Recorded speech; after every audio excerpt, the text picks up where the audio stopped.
बिस्मिल्लाहिर्रहमानिर्रहीम। इय्याक नअबुदु व इय्याक नस्तईन। मेरे पाकिस्तानियों, क्योंकि मैं सारा वक्त तैयार होता हूँ कि किसी वक्त भी ये मुझे किसी चीज़ पे भी जेल में डाल देंगे, तो मैं चाहता हूँ कि जेल में जाने से पहले जिन चीज़ों पे ये मुझे जेल में डालने की कोशिश कर रहे हैं वो मैं आपके सामने पहले ही ले आऊँ। क्योंकि मैं अगर जेल में चला गया तो इन्होंने मीडिया तो पूरा कंट्रोल कर लिया। जो बड़े बड़े लोग थे जो मीडिया की आज़ादी के जिहादी बने हुए थे, वो आज चुप करके बैठे हुए हैं और आराम से एक सरकारी मीडिया बन चुके हैं सारी प्राइवेट चैनल्स। तो मुझे किसी ने सुना नहीं है। एक दफ़ा मैं अंदर चला गया जेल में, तो लिहाजा ज़रूरी ये है कि मैं आपके सामने पहले ही चीज़ें रख दूँ। जो ये कोशिशें हो रही हैं और बड़ी तेज़ी से कोशिशें हो रही हैं कि ये जेल में चला जाए केयरटेकर गवर्नमेंट के आने से पहले। तो मैं सबसे पहले साइफ़र का ज़रा मैं आप सबके सामने रख दूँ कि असल में इनको ये समझ नहीं आई कि जितनी साइफ़र के ऊपर बात होगी, ये जितने भी पावर में बैठी हुई हैं पीडीएम के लीडर्स और जो पुराने आर्मी के चीफ जनरल बाजवा, ये जितनी भी साइफ़र के ऊपर तहकीकात होंगी, इनके ऊपर उंगलियां आएंगी। मजलूम तो मैं था और मेरी गवर्नमेंट थी। हमारी गवर्नमेंट गई, जैसे साइफ़र आया उसके अंदर बार बार मैं बता रहा हूँ कि एक अमेरिकी ऑफिशियल डोनाल्ड लू हमारे एम्बेसडर को कहता है, असद मजीद को, वाशिंगटन में, कि इमरान खान को तुमने वोट ऑफ नो कॉन्फिडेंस में हटाना है। अगर ना हटाया तो पाकिस्तान के लिए मुश्किलात होंगी। और अभी वोट ऑफ नो कॉन्फिडेंस नहीं आई थी, ये गालिबन 6 मार्च था। अगले दिन वोट ऑफ नो कॉन्फिडेंस आ जाती है, टेबल हो जाती है असेंबली में। और उसके बाद फिर जो सारा वो कहते हैं ना, rest is history. Aahista Aahista क्या, बड़ी जल्दी हमारे लोग भी नाराज़ हो जाते हैं, बैक बेंचर्स भी कहते हैं हम छोड़ रहे हैं, हमारे जो इत्तेहादी है वो भी छोड़ना शुरू हो जाते हैं। तो वो साइफ़र किसके लिए पैगाम था? वो पैगाम उसी के पास था ना जिसके पास पावर थी, जिसके पास एजेंसीज थी, जो इन सब को भेड़ बकरियों की तरह उधर ले जा सकता था दूसरी तरफ और गवर्नमेंट करा सकता था। वो जनरल बाजवा था। तो मैंने बड़ी कोशिश की तब भी कि इसके ऊपर तहकीकात हो। मैंने पहले एक कमेटी भी बनाई जिसमें जनरल तारिक को हमने उसका हेड बनाया। लेकिन यहाँ इतनी ताकत है एक आदमी के पास कि वो जनरल तारिक जैसे आदमी ने भी कहा कि नहीं जी, मैं ये इस कमेटी का हेड नहीं बन सकता। पूरी कोशिश की गई सुपर किंग ने कि किसी ना किसी तरह दब जाए बस साइफ़र की, इसके ऊपर बात ही ना हो। मैं इसलिए कह रहा हूँ कि ये बार बार साइफ़र को लेके आते हैं तो वो उंगलियां तो उधर ही जानी है सुपर किंग की तरफ, और उसने हर बार इस्तेमाल किया। हमारा जब सुप्रीम कोर्ट में केस चला हुआ था, जब कासिम सूरी ने अडजर्न की असेंबली और ये कहा कि साइफ़र में वाज़ेह है कि मुदाखलत हुई है पाकिस्तान के अंदर, और मैं इसलिए अडजर्न कर रहा हूँ कि पहले इसके ऊपर तहकीकात हो, इंक्वायरी हो कि क्या ये साइफ़र इसके पीछे क्या था। इंक्वायरी में ही तो पता चलना था कि साजिश हुई है या नहीं हुई। तो उसने जब वो लहराया और उसने एडजर्न की, तो उसके बाद सुप्रीम कोर्ट में चला गया केस। तो सुप्रीम कोर्ट में जो हमारा वकील था, अटॉर्नी जनरल, हम हैरान हो गए, उन्होंने साइफ़र पे बात ही नहीं की। असल इशू तो साइफ़र था, बाकी सारी बातें कर दी, साइफ़र पे बात नहीं हुई। आप समझ जाएं कि प्रेशर किधर से था। प्रेशर तो सुपर किंग के पास इतने ज़्यादा हथियार है प्रेशर्स डालने के लिए। तो वो जो केस हमारा था वो केस ही नहीं लड़ा गया। नईम बुखारी जो असद कैसर के वकील थे, उन्होंने कहा कि अटॉर्नी जनरल ने तो मेरा केस ही ख़त्म कर दिया, क्योंकि उन्होंने साइफ़र के ऊपर बात की। तो ये जो इसको खुफिया रखने की कोशिश की गई, वो कोशिश कर रहे थे जिनको पता था कि तहकीकात से इनके ऊपर उंगलियां आनी है। मैं कोशिश करता रहा कि इसके ऊपर इंक्वायरी हो। हाँ, जिस तरह मैंने कहा पार्लियामेंट ने कमेटी बनाई, उसको उन्होंने जनरल तारिक को भी भगा दिया। फिर चीफ जस्टिस साहब को मैंने लेटर लिखा, साइफर भेजा कि इसके ऊपर इंक्वायरी होनी चाहिए, नहीं हुई। तो अब ये जो इंक्वायरी करना चाहते हैं FIA, मैं सिर्फ सवाल ये पूछता हूँ कि पहले तो मुझे ये बताएं, मुझे बुला तो लिया आपने इंक्वायरी के लिए, लेकिन मुझे यही नहीं पता कि मेरे से किस चीज़ की इंक्वायरी करनी चाहते हैं आप, ताकि मैं तैयारी करके आऊँ। लेकिन मैं FIA को भी ये कहना चाहता हूँ कि ये आपके पे ग्रेड से ज़्यादा ऊपर बात है। आपके राना सनाउल्लाह जो इंटीरियर मिनिस्टर है, जो आपके ऊपर है, वो तो कह बैठा कि इमरान खान को जेल में डालना है। वो अभी कोई इंक्वायरी का मुझे भी नहीं पता। अभी तो हमें 164 का बयान भी हमारे सामने नहीं आया। अभी तो न्यूज़ आइटम्स आ रही है ना कि जी आज़म खान ने ये कह दिया। हमारे सामने तो अभी कुछ नहीं आया, क्योंकि मैंने अपने वकीलों से पूछा तो किसी वकील को भी पता नहीं कि वो कौन सा बयान है आज़म खान का जो 164 पे आता है।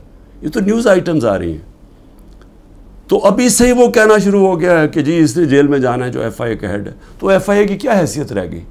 तो उन्होंने, हमें तो पता है उन्होंने क्या करना है, लेकिन कौम को पता होना चाहिए कि ये इतना बड़ा जुल्म हुआ इस मुल्क के साथ, जो इन्होंने जो गवर्नमेंट गिराई हमारी, जो मैंने आपको बताया भी कि IMF की सिर्फ आप रिपोर्ट पढ़ लें कि उन्होंने बताया कि इन्होंने ये जो मनी लॉन्ड्रर्स थे और NRO वाले ये जो लीडर्स थे, इन्होंने आके पाकिस्तान से 14 महीने में किया क्या, और अवाम को कितनी तकलीफ हुई, कितनी तकलीफ से अवाम गुजर रही है, और मज़ीद और आगे तकलीफ आने वाली है। एक वो गवर्नमेंट जिसकी बेहतरीन परफॉर्मेंस थी, और वो सिर्फ और सिर्फ, अब ज़रूरत नहीं है, आप IMF का ही पढ़ लेना, IMF तो हमारे नीचे नहीं है, इकोनॉमिक सर्वे पढ़ लें जो कि इन्होंने शाया किया, तो वो तो अब वाज़ेह है कि एक हुकूमत जो बेहतरीन परफॉर्मेंस दे रही थी, जो लोगों के हालात बेहतर कर रही थी, रोज़गार बढ़ता जा रहा था। फैसलाबाद के अंदर टेक्सटाइल के वर्कर्स नहीं मिल रहे थे, यानी दूर से वो टेक्सटाइल वाले हमें कहते थे कि हम स्कूल खोलना चाहते हैं, हमारे पास वर्कर्स कम हो गए हैं, जो हमारी सबसे बड़ी एक्सपोर्ट है टेक्सटाइल्स की। तो उधर से वो गिरते गिरते आज यहाँ पहुँच गए हैं कि स्क्रैप में बेची जा रही है मशीनरी अब, और ये जो अब मज़ीद और महंगाई आ रही है। सर पूछें तो सही आगे, जो बेरोज़गारी बढ़ती जा रही है, पूछें लोगों के साथ गुजारा होता कैसे है, कौन जिम्मेदार है इसका। ये साइफर के ऊपर जब तहकीकात होंगी तो पता चलेगा कि कितनी बड़ी साजिश हुई है।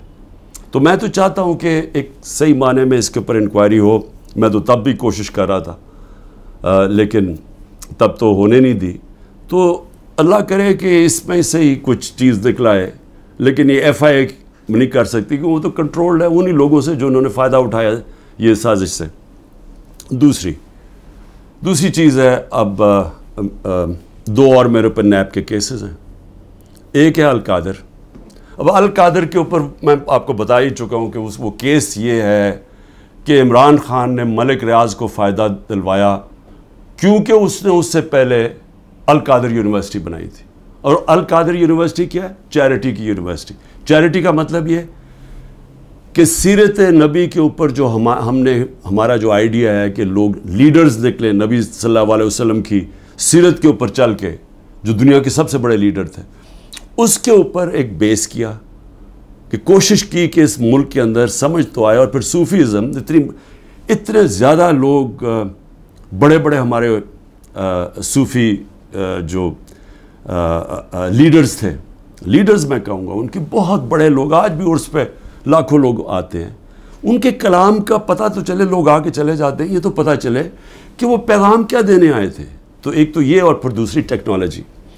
सो ये मकसद था। और सारे आज अल कादर में मुफ्त पढ़ रहे हैं, सारे गरीब घरानों के हैं, और वो यूनिवर्सिटी चल रही है, और वो पैसा जो है वो वहाँ लगा हुआ है। इसमें इमरान खान का क्या ज़ाती फ़ायदा है?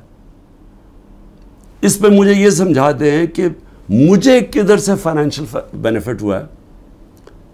यानी अगर पूछना है फाइनेंशियल बेनिफिट, तो देखें कि मलिक रियाज ने बिलावल हाउस बनाया यहाँ लाहौर के अंदर, ज़रा देखें कितने अरबों रुपए का बना है। वो देख लें कि जो लंदन के अंदर जो मलिक रियाज का 190 मिलियन पाउंड आया, जो आज सुप्रीम कोर्ट में पड़ा हुआ है, तो उसमें से 50 मिलियन पाउंड उन्होंने घर खरीदा है लंदन में हसन शरीफ से, नवाज शरीफ के बेटे से। ये पूछें कि 18 अरब रुपया, कम से कम 17-18 अरब रुपया है। 18 अरब रुपए का नवाज शरीफ के बेटे के पास पैसा किधर से आया घर खरीदने का?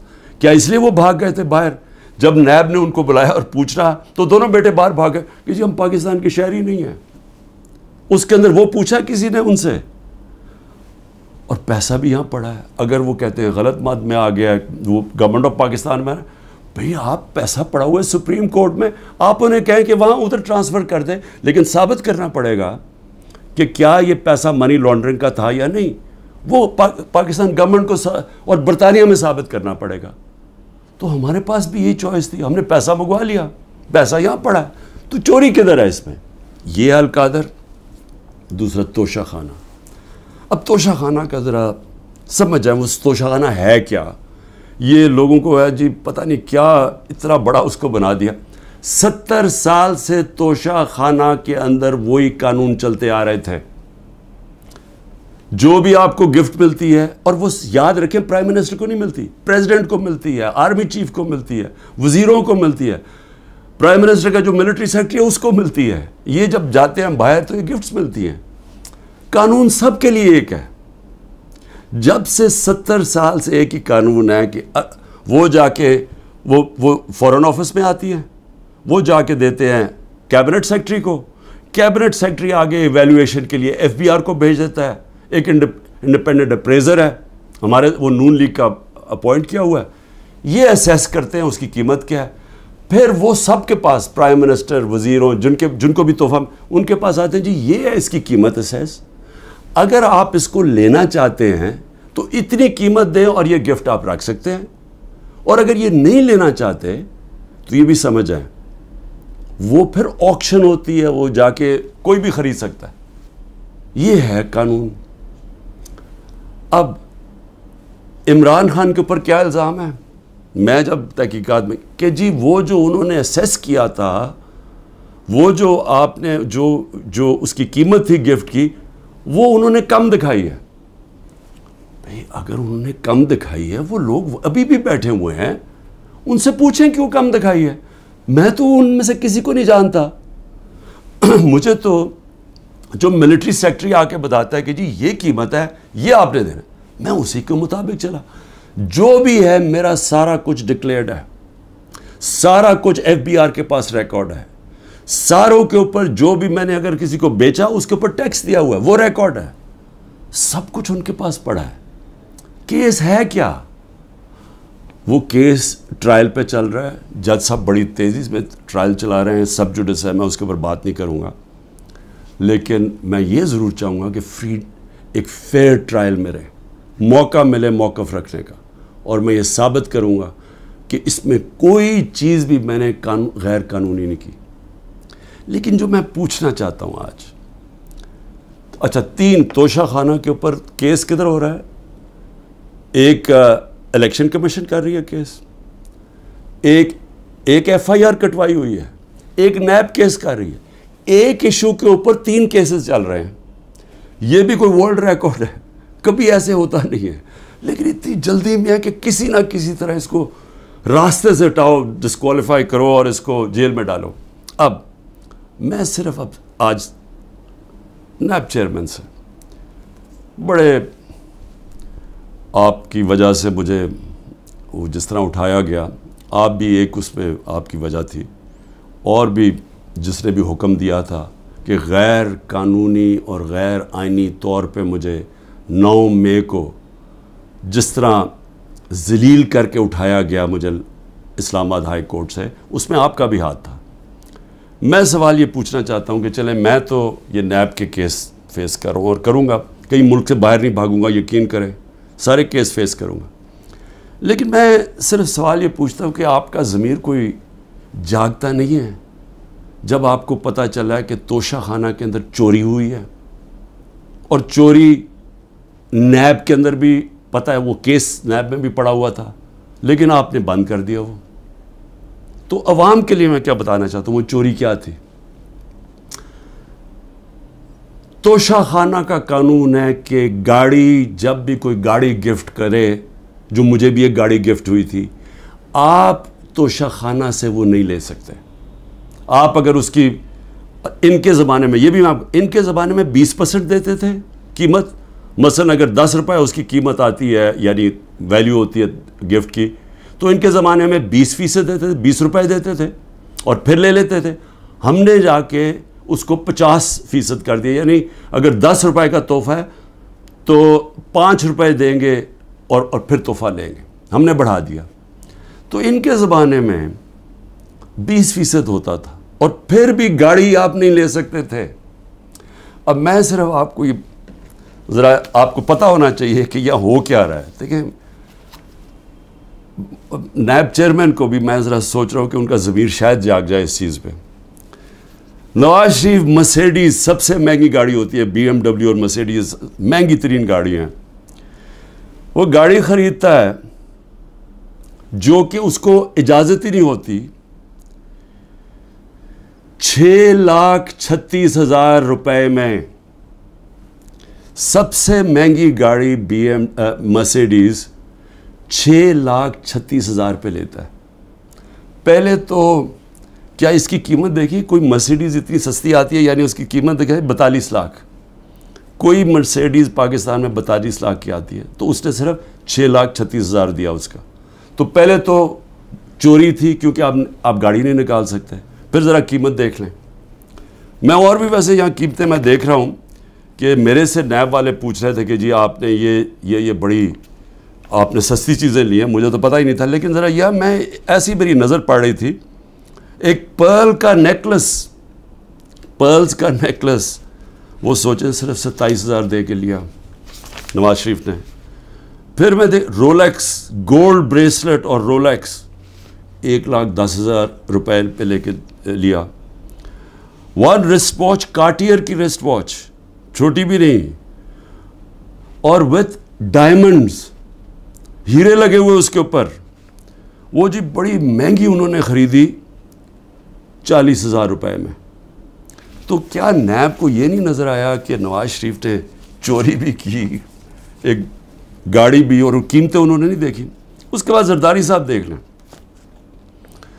3 गाड़ियां निकाली उन्होंने तोशाखाना से, 2 BMWs, सबसे जो उस वक़्त की महंगी तरीन BMW की भी किस्में होती है 760U, और बुलेट प्रूफ, यानी बुलेट प्रूफ की कीमत आप सोच लें कि इसकी कीमत कितनी थी, 10 करोड़ रुपए की। तो वो उन्होंने एक BMW वो निकाली, फिर एक दूसरा मॉडल, वो भी सिक्योरिटी वाली, 2 BMWs, और फिर एक टोयोटा लेक्सस, ये भी बुलेट प्रूफ। तो इनके ऊपर कोई नैब की इंक्वायरी या कोई नहीं होना था। यानी क्या ताकतवर अगर आज बैठा हुआ तो उसके लिए सारे माफ़ हो जाती हैं चीज़ें। और यहाँ आप कह रहे हैं कि जी वो जी उन्होंने सस्ती दिखा दी या वो महंगी। तो जिन्होंने सस्ती दिखाई है वो तो अभी भी बैठे हुए हैं, पूछे उनसे। आगे चलें जी। मैं नायब चीफ को मैं फिर सलाम करता हूँ, आफ्ताब सुल्तान को सलाम इसलिए करता हूँ कि उनसे जब कहा गया ये जो हरकतें अब हो रही हैं, उन्होंने कहा मैं नहीं करता।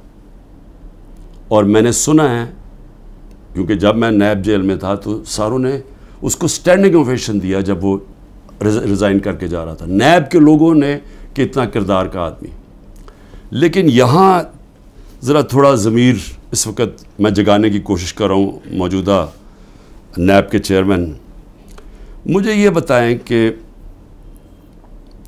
शहबाज शरीफ और उसके बेटों की आपने इंक्वायरी बंद कर दी, 7 अरब रुपए की इंक्वायरी आपने बंद कर दी। 7 अरब रुपए की इंक्वायरी बंद क्या की, जिसके अंदर ये बच ही नहीं सकते थे। क्या किया इन्होंने, यहाँ से ये पैसे भेजते थे बाहर, यहाँ से हुंडी हवाले से बाहर पैसे भेजते थे, चोरी का पैसा, उधर से रिमिटेंसेस दिखा देते थे। ये कानून नवाज शरीफ ने बनाया था 1992 में कि अगर बाहर से पैसा आए तो कोई सवाल नहीं पूछ सकता कि जी वो पैसा किधर से आया, किसने भेजा पैसा, नो क्वेश्चंस आस्क्ड। ये मनी लॉन्ड्रिंग के लिए ख़ास कानून बनाया था इन्होंने। हुदैबा पेपर मिल क्या था, वो पहला, आज से 20-24 साल पहले वो हुदैबा पेपर मिल में इसी तरह ये कर रहे थे कि उसके नाम पे पैसा बाहर भेजते थे पहले चोरी करके, और वहाँ कोई काजी फैमिली लंदन में बैठी, उनके अकाउंट्स में पैसा गया, उधर से उन्होंने दिखाया कि जी हमने रेमिटेंसेस भेजी हैं, और रेमिटेंस का कोई सवाल ही नहीं पूछ सकता था, जो बाहर से पैसा आता था सवाल ही नहीं पूछ सकता था। तो यहाँ से बाहर पैसा चोरी करके भिजवाया, वहाँ से जिस पैसे की ज़रूरत थी वो इन्होंने रेमिटेंस के नाम पे ले लिया और कोई सवाल नहीं पूछता। तो ये जो शहबाज शरीफ का सारा पैसा ये जो आया है, इसका ज़्यादातर पैसा जो इसकी दौलत में इजाफा हुआ है, इन्होंने पूछा ना नैब ने कि जी इजाफा किधर से हुआ, जी रेमिटेंसेज आई हैं। 90% इन्होंने दिखाया ये जिस तरह कि जी वो फलाने ने पैसा भेजा। जब उन्होंने चेक किया वो कौन था, एक कोई पापड़ वाला था जो पापड़ बेचता था, उसने कोई करोड़ों रुपया भेज दिया इनके अकाउंट्स में। फिर दूसरा एक और कोई चीनी वाला, इस तरह के लोग थे जो कभी पाकिस्तान से भी बाहर गए, उनके पासपोर्ट पकड़े, उनके नाम पे पैसे बने। ये ओपन एंड शट केस था। लेकिन चेयरमैन नैब साहब ने अपनी कोई सोचा होगा, केस ख़त्म कर दिए। फिर अगला सुने ज़रा।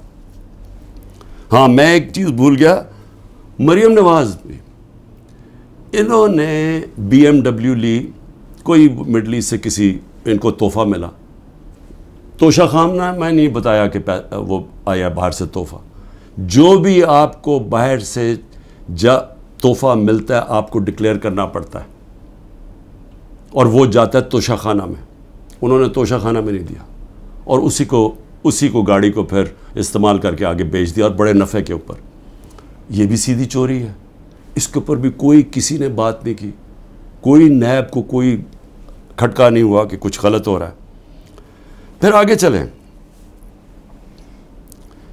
16 अरब रुपए के FIA के केस। अब FIA से मैं मिल रहा हूँ, इंशाल्लाह उनसे पूछूंगा कि क्या जब डॉक्यूमेंट्री एविडेंस थी कि ये नौकरों के नाम पे पैसा आता था और उधर से शरीफ ख़ानदान के ये इनके बेटों के अकाउंट्स में चला जाता था, 16 अरब रुपया, जिसमें मकसूद चपरासी भी था, तो क्या वो केस बंद कर दिया?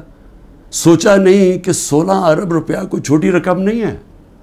तो उसके ऊपर कोई फिक्र नहीं हुई आपको कि पूरी तहकीकात हुई, इतनी फाइलें पड़ी हैं, सारी डॉक्यूमेंट्स पड़ी हुई हैं, कोई आपने नहीं देखा कि वो डॉक्यूमेंट्स देख लें? वो तो लोग, मकसूद चपरासी तो बेचारा हार्ट अटैक से गया, डॉक्टर जवान भी हार्ट अटैक से गया, एक और गवाह हार्ट अटैक से गया।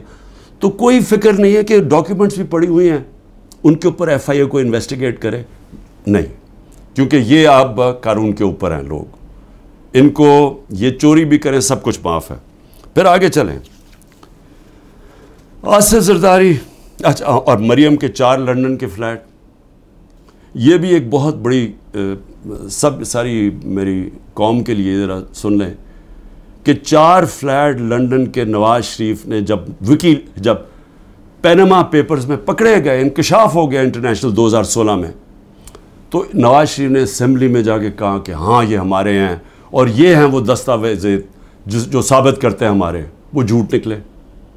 फिर अदालत में केस चला गया, वहाँ इन्होंने कतरी ख़त ले आए सामने, वो भी मज़ाहिया था, लोग उन्होंने मजाक उड़ाया उसका। उसके बाद अब एक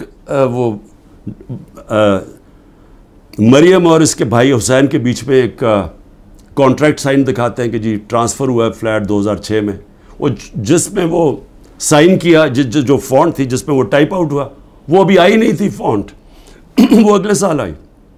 सीधा अदालत में झूठ बोला गया, फ्रॉडलेंट कॉन्ट्रैक्ट दिखाया गया। अभी तक वो ये नहीं बता सके कि ये 4 महंगे तरीन लंदन में महलात जिनके, उनका पैसा आया किधर से, अभी तक कुछ नहीं। लेकिन जज साहब ने पूछा नैब से कि जी बताएं, वो तो कहते हैं हमारे फ्लैट्स हैं, आप साबित कर सकते हैं?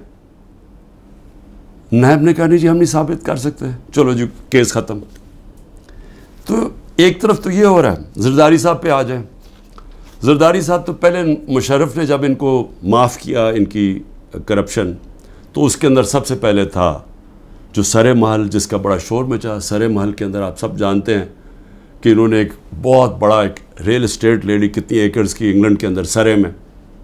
वो एंड में जाके पाकिस्तान ने वहाँ केस किया, केस में साबित हो गया कि ये दिखा ही नहीं सकते थे इनके पास पैसा है। तो जब वो साबित हो गया कि इनके पास था नहीं, वो बिक गई और वो पैसा पाकिस्तान आना था, तब तक NRO मिल गया, वो भी हजम हो गया। $60 मिलियन पड़े हुए थे स्विट्ज़रलैंड में, वहाँ केस किया, वो आने वाला था पाकिस्तान एनआरओ में, वो भी 17 अरब रुपया वो भी हजम हो गया। उसके बाद फिर शुरू हुआ, वो फिर मशीन फिर चलनी शुरू होगी पैसे बनाने वाली। फिर वो फेक अकाउंट्स पकड़े गए, अरबों रुपया वही कि यहाँ से फेक अकाउंट से पैसा बाहर भेजा, उधर से रेमिटेंसेस दिखा के पाकिस्तान ले लिया और बाकी पैसा बाहर ही रखा।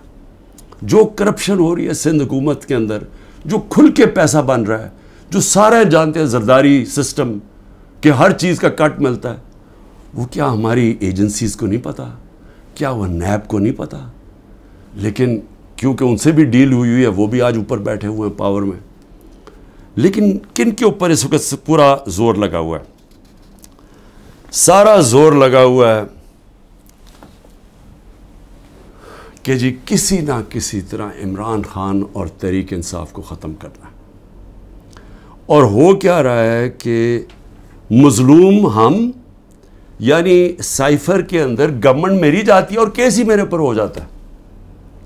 9 मई को सुप्रीम कोर्ट कहता है कि गैर आईनी और गैर कानूनी तौर पे मुझे एक मुजरिम की तरह उठाया गया, लेकिन मेरे ऊपर 30 केस हो जाते हैं। उसके अलावा जिन लोगों को गोलियां मारी, सीधी सीधी लोगों को गोलियां मारी, 69 लोगों को, प्रोटेस्टर्स को, उन्हीं के ऊपर केस कर दिए। उनकी डेड बॉडीज, जो 16 लोग मरे, जो शहीद हुए, मैं कहता हूं इंसाफ के लिए खड़े हुए ना इंसाफी हो रही थी उनके पार्टी के चेयरमैन से, उनको सीधी गोलियां मारी, उनके घरों में पहुंच गए कि तुमने अगर FIR रजिस्टर की तो हम तुम्हें ये कर देंगे। वही जो जिले शाह के घर पहुंच गए, जब उसको कत्ल किया गया तो पुलिस कस्टडी में उसको कत्ल किया गया, मेरे ऊपर 302 कत्ल का पर्चा कर दिया। और फिर उसके माँ बाप के पास पहुंच गए कि आपने देखिए इसकी बात नहीं करनी, और उनको चुप करा दिया। तो पहले लोगों के ऊपर जुल्म करते हैं, फिर उन्हीं के ऊपर केसेस कर देते हैं। जो एक लड़का बेचारा शहीद हुआ, वो भी प्रोटेस्टर था, पीसफुल, पुरअमन, उसको गोली मारी, शहीद हो गया। उसके कत्ल का केस एजाज चौधरी और मियां महमूद रशीद के ऊपर डाल दिया, यानी अपना ही उन्होंने कारकुन कत्ल कर दिया। अब मैं सिर्फ अपनी कौम से ये कहना चाहता हूं कि देखें, मैं फिर से कहता हूं, कौमें चलती हैं इंसाफ के ऊपर, अखलाकियात के ऊपर, अमर बिल मारूफ के ऊपर। कौमें चलती हैं जब एक हुकूमत की क्रेडिबिलिटी होती है। हुकूमत अपनी क्रेडिबिलिटी इसलिए रखती है कि हुकूमतें डंडे से नहीं चलाई जाती, क्योंकि इंसानी माशरे में आप अपनी इज़्ज़त करवाते हैं, अपनी परफॉर्मेंस से, अपनी ईमानदारी से, अपनी अखलाकियात से कौम आपकी इज़्ज़त करती है। जमहूरियत के पास फ़ौजें नहीं होती, जमहूरियत के पास अखलाकियात होती है। इसलिए बरतानिया में जिधर से हमने डेमोक्रेसी ली है, अगर उनका प्राइम मिनिस्टर एक छोटा सा कानून तोड़ता है कि जी कोरोना में आपने लोगों के साथ इकट्ठे नहीं होना, यानी आपने कोई गेट टुगेदर नहीं करनी, वो अपने ऑफिस के बाहर गेट टुगेदर करता है, उसके ऊपर प्राइम मिनिस्टर को निकाल देते हैं। उनकी अखलाकियात का म्यार देखें। उनके वो एक हैरोल्ड मैकमिलन प्राइम मिनिस्टर झूठ बोलता है, झूठ पकड़ा जाता है, उसको निकाल देते हैं। या सारा हुकूमत ही झूठ पे चल रही है, केसेस ही सारे झूठ, 180 केसेस कर दिए। क्या कोई मानता है पाकिस्तान में कि ये एक आदमी ने 70 साल की उम्र तक कोई एक जुर्म नहीं किया और एकदम चंद महीने में 180 केस हो गए? कोई मानेगा ये? लेकिन इनको कोई शर्म ही नहीं है। क्या ये मानेगा कि मियां महमूद और एजाज चौधरी ने अपने कारकुन को गोली मार दी है? क्या मैंने जिले शाह को कत्ल कर दिया? कोई मानेगा? कोयटा में सारा कोयटा जानता है कि उस वकील की ख़ानदानी दुश्मनी थी, सब जानते हैं, एविडेंस है। मेरे ऊपर 302 कत्ल केस कर दिया उसके ऊपर। और ये जो साइफर है, हमारी गवर्नमेंट गिरती है और केस ही हमारे पर कर देते हैं। तो मैं आखिर में अपनी कौम से कहना चाहता हूँ, देखें, यहाँ जो एक ताकतवर फैसला करता है कि मैंने कांटा मार दिया है, फलाने पे कांटा मार दिया। हमारे लोगों को कहते हैं कि इमरान खान में कांटा लग गया है, तो अब तो PTI ने आना नहीं और इमरान खान ने आना नहीं, इसलिए वो जो 2 पार्टीज़ बनाई हैं उनके अंदर चले जाओ। देखिए, पाकिस्तान का जो आइन है ना, वो कहता है कि हाकिमियत अल्लाह की है, और अल्लाह के बाद जो अवाम के मुंतखब किए हुए नुमाइंदे हैं उनकी है। कोई कांटा नहीं डाल सकता किसी के ऊपर अवाम के अलावा। और ये जो कांटा डालने की कोशिश है, ये इतना नुकसान पहुंचा रही है पाकिस्तान को, हमारी जमहूरियत को, हमारी आज़ादी को, हमारी अखलाकियात को, हमारे इदारों को, हमारे इंसाफ के निज़ाम को, हमारा सारी दुनिया में जो इमेज है वो इतना नुकसान पहुंचा रही है। और हमारी जो माइशत है जिधर वो पहुंच गई आज और जिधर जा रही है, तो मेरी सिर्फ रिक्वेस्ट ये है अपनी कौम को कि देखिए, मैं अगर जेल में भी जाता हूँ ना, आपने जद्दोजहद करते रहना है। और मैं हमेशा 27 साल से कहता हूँ पुरअमन जद्दोजहद, लेकिन ये आपके लिए इतना ज़रूरी है क्योंकि ये जो सारी स्ट्रगल कर रहा हूँ अपनी ज़ात के लिए नहीं कर रहा। अगर ज़ात के लिए कर रहा होता तो मैं बड़ी पहले छोड़ चुका होता। कौन अपनी ज़िंदगी को दाव पे लगाता है? कौन किसी के ऊपर 2 दफ़ा कातलाने हमले होते हैं और वो फिर भी लगा रहता है? या जेल के ऊपर सारे इकट्ठे हुए हैं जिस आदमी के अगेंस्ट, वो क्यों खड़ा है? क्योंकि मैं इसको सियासत नहीं समझ, इसको इबादत समझता हूँ। सारी दुनिया की तारीख़ में आज़ादी के लिए अपनी लोगों ने जद्दोजहद की, अपनी जानें कुर्बान की हैं, क्योंकि अल्लाह जो अपनी आज़ादी के लिए जद्दोजहद करता है और इंसाफ के लिए, उसको अगर वो मरता है तो उसको शहीद कहता है अल्लाह। बहुत बड़ा रुतबा है। मैं अपनी कौम को भी कह रहा हूँ कि इसमें आपका मुस्तकबिल है, आपकी हकीकी आज़ादी में। ये जो निज़ाम अगर ये चलता रहा, पाकिस्तान छोड़ें, किसी मुल्क का कोई मुस्तकबिल नहीं है। पाकिस्तान जिंदाबाद।